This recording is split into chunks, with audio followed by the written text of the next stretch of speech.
Imagine someone calls you, but doesn't say who they are. After a few sentences, you know whether they are young or old, from the city or the countryside, whether they are a woman or a man. You might even guess their education and social status. All of this just by their voice. This is not magic, this is language. But what if I tell you that the way you speak can decide whether you'll be hired, whether you'll be taken seriously, whether they'll trust you, or the opposite? Today we will talk about how language shapes our identity, how it becomes a tool of power, discrimination and exclusion, and why silence sometimes speaks more than any word. This won't be a lesson in grammar. This will be an analysis of the soul. Voice as a fingerprint. Each of us speaks differently. It's not just about what we say, but how we say it. Linguists call this idiolect, our individual linguistic signature. It's like our personal DNA code, shaped by family, region, social class, education, and even the media we consume.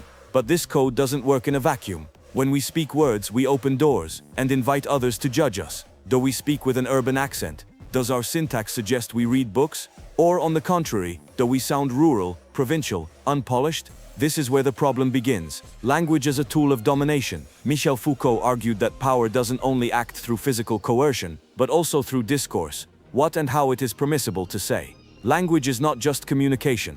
It's a mechanism of control. That's why in some schools children's speech is straightened out. Not so they better understand the world, but so they fit better into the system. Pierre Bourdieu spoke about linguistic capital. Certain ways of speaking are rewarded, others punished. A person from a lower class, even if they speak the truth, may be ignored because they speak incorrectly, and someone else, speaking eloquently with the right accent, may lie and still be listened to with respect. In this world, the way we speak becomes a form of currency. When do we begin to be ashamed of our own voice? It all starts early. A child who comes to school with a home language, full of colloquialisms, dialect, or a foreign accent, quickly learns that the way they speak is not correct. Self-censorship begins. We start to straighten our words, hide our accent, avoid words that betray us, and slowly, we cut ourselves off from our own roots, not because we're ashamed of them, but because we've learned that the world does not accept them.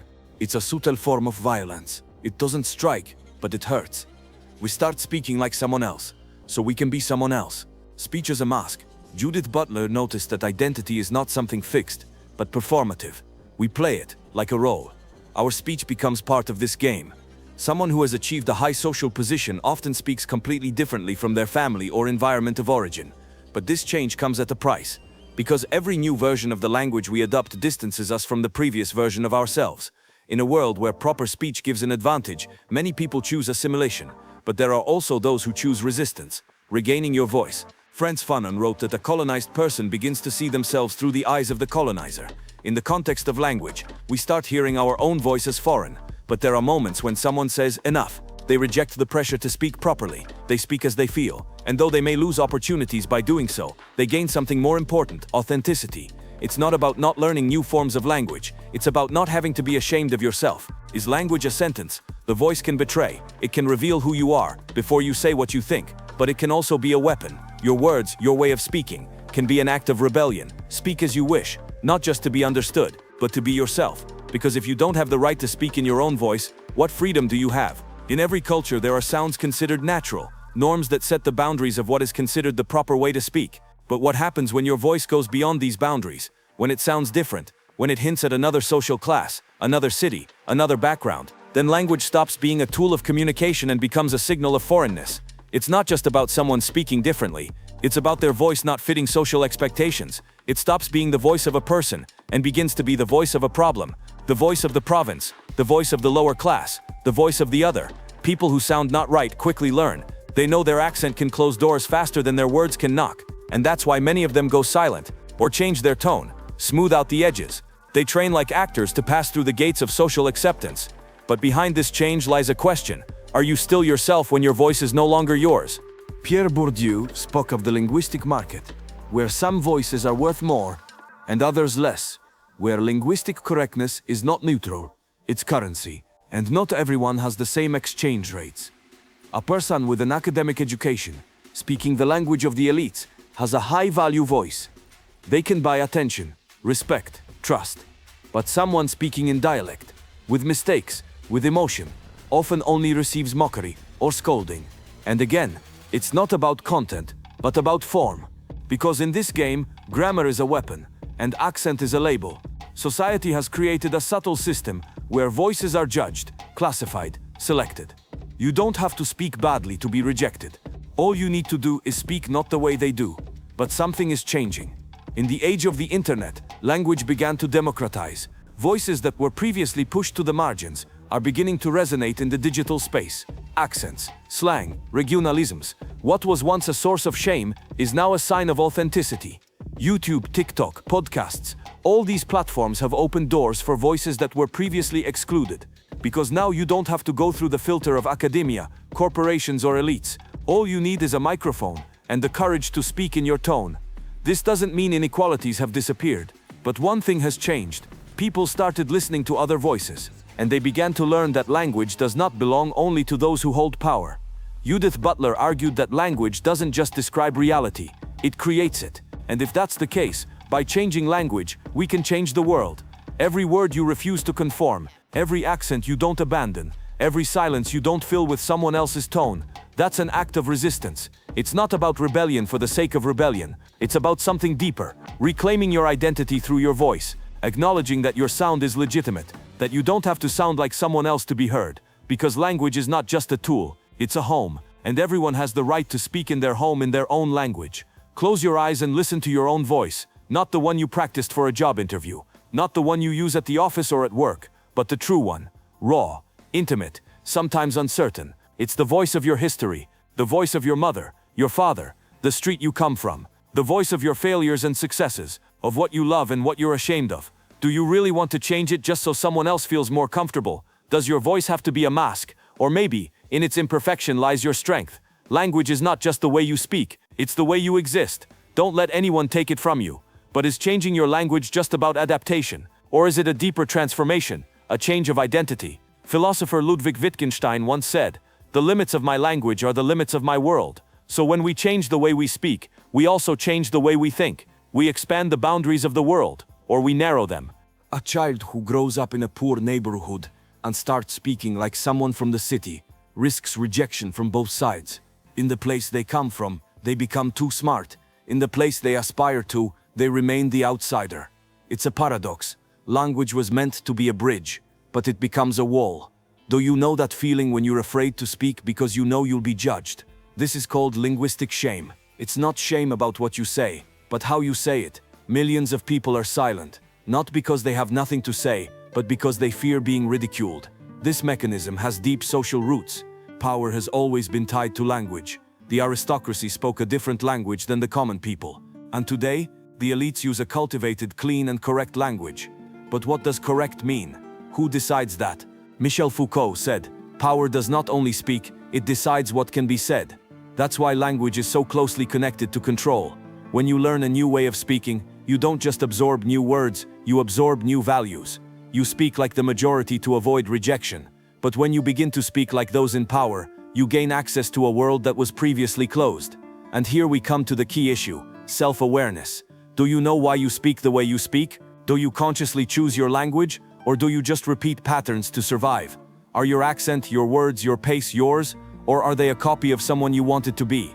These are philosophical questions because they concern identity. And there are no simple answers to them. Some people live in two languages, literally and metaphorically. At home they speak one language, outside another. At work they use formal language among friends, slang. And through that they divide themselves internally. This is not always a problem. Sometimes it's a strength. As Charles Taylor said, a person is an interpreting being, and language is the tool of this interpretation. Through it we can build multiple identities and live them simultaneously, but only if we are aware of it. The problem begins when language becomes a prison. When you can no longer say what you feel because you lack the words, or when you say what society expects but not what you think. This is where internal division is born.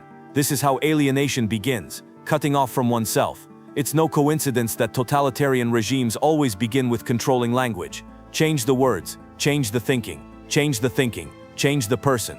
But language can also be a tool of liberation. When you start speaking with your own voice, not the one that was imposed on you, you begin to truly exist. That doesn't mean you have to abandon all influences. It means you have to recognize them and choose consciously. Philosophy of language is not just an abstraction. It's the question of who you are when no one hears you, and who you become when you finally dare to speak. So, next time you hear your voice, listen carefully. Not only to what you say, but how you say it. Because maybe it is in your language that the truth about you lies.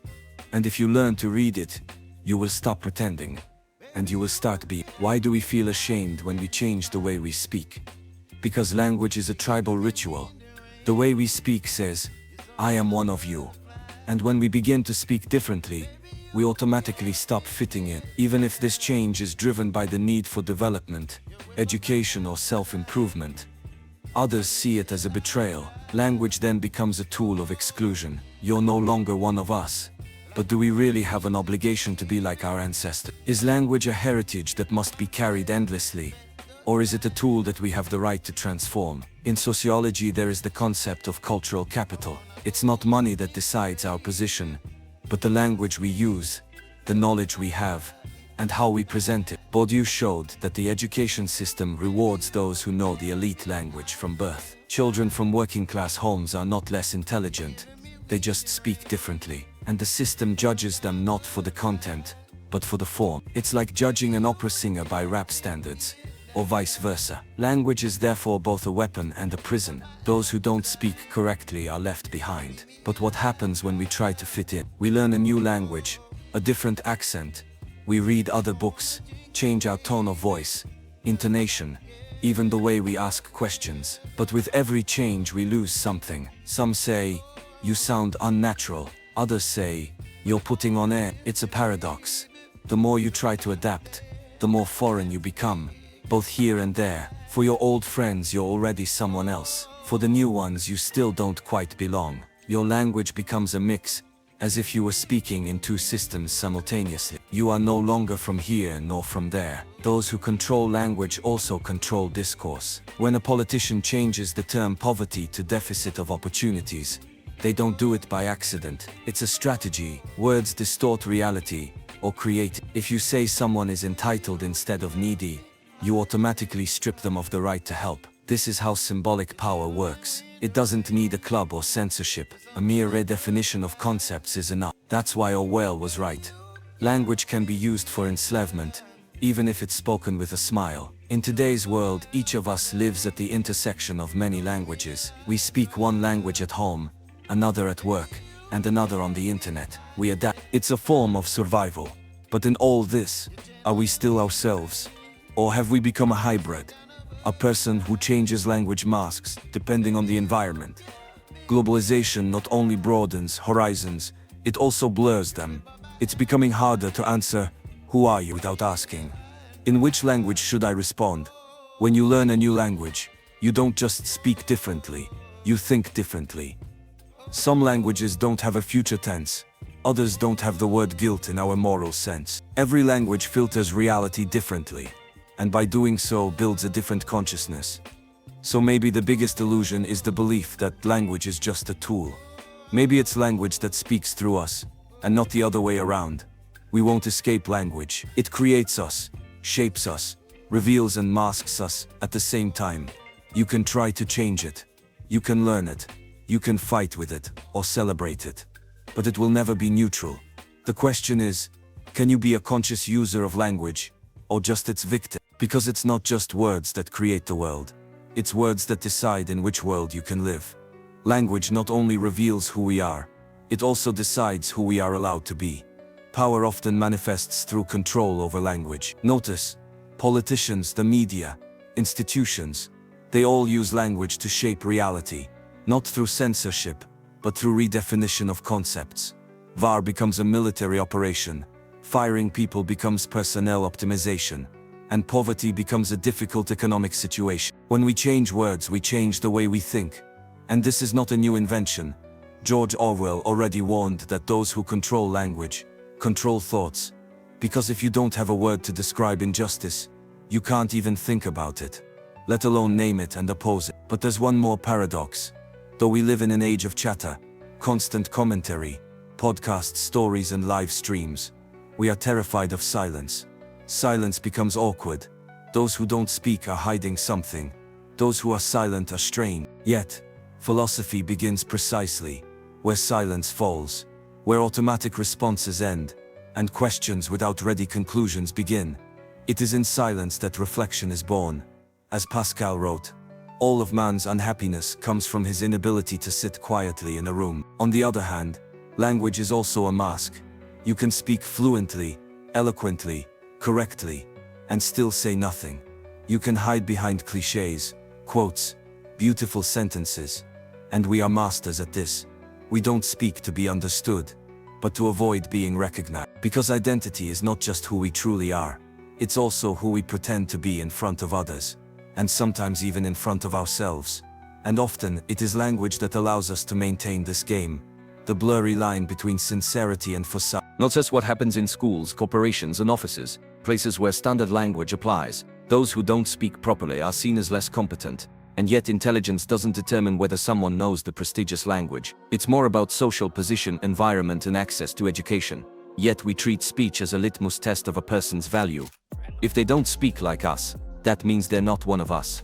Exclusion by language is one of the most subtle and yet painful experiences. You feel that you exist, but your way of speaking says you don't belong.